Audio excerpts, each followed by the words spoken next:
आमच्याच नात्यातली एका एम.कॉम झालेल्या मुलीचं लग्न झालं. सुरळीत लग्न वगैरे पार पडलं. एवढी शिकलेली मुलगी. पहिलं मूळ जेमतेम झालं. दुसऱ्या मूळपासून ना सासूचे नाटकं चालू झाले. काय तर ती अशी कपडे घालते, तशी कपडे घालते, जीन्स घालते वगैरे. तर मग आता कॉलेजला तर कुठली मुलगी साडी घालून किंवा गाऊन घालून तर जाणार नाही. तर त्यांना पण कळायला पाहिजे. पण त्यांनी म्हणजे नवऱ्याचं काही म्हणणं नव्हतं, फक्त सासूचे नाटकं होते. मग तिने सर्व नातेवाईकांना बोलवून, ते पण तिच्यासारखेच नातेवाईक, त्यांच्या सुना साड्या घालता म्हणून तू पण साडी घाल बाई. मग हिने केलं. घरात साडी मॅक्सी आणि मग नवऱ्याबरोबर कुठं गेली तर ती जीन्स घालायची. ते सासूला आवडत नव्हतं. लग्नाला 3-4 महिने पण झाले नाहीत. मग तिने खूप गोंगाट करायला चालू केलं. तुला ही नाव ठेवते, ती नाव ठेवते, गल्लीतल्या सर्व बायका नाव ठेवता वगैरे असं. तर पुण्याला अशी किती कमी सिटी, एवढी मोठी सिटीत कोण नाव ठेवणार आहे. पण कोणी नाव ठेवत नव्हते. पण हिचेच विचार खूप कमी हे होते, चांगले विचार नव्हते.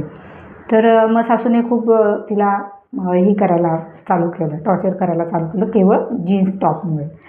तर मग ती काही घरात तसे कपडे घालत नव्हती. घरात तर साडी मॅक्सीच घालत होती ती. मग नवऱ्याबरोबर ती एकदा मुईजला गेली. मग आता ते आईचं ऐकून नवरा पण थोडासा तिला झालं असेल त्यांच्या दोघांमध्ये, आय डोंट नो, मला माहिती नाही. मग एकदा ते मुईजला गेली, ते जीन्स वगैरे घालूनच गेली ती. तर आणि सासूला विचारूनच, असं नाही की आपल्या मताने काहीच नव्हतं. मग ते पिक्चरला गेले आणि मग त्यांचं रस्त्यात काय झालं काय नाही, तर ते परत आले. 1 तासाच्या आत आले. तर सासूने काय केलं, त्या मुलीच्या बेडरूममध्ये गेली आणि तिची जीन्स आणि टॉप घालून आरशात नखरे करत होते. आरशामध्ये त्या मुलीची, सुनेची जीन्स आणि टॉप घालून. आता हॉलमध्ये सासरा बसलेला, त्याला हे काहीच माहिती नाही. सासरा बिचारा आपला साधा. बेल वाजली, त्याने दरवाजा उघडला, ह्या सासूला काहीच माहिती नाही. मग आता ही मुलगी रागात होती तशी तिच्या बेडरूममध्ये गेली, तर बघते तर काही सासू तिची जीन्स आणि टॉप घातलेली होती. तर तिने तसंच तिच्या नवऱ्याला ओढून आणि आणलं आणि ते दाखवलं.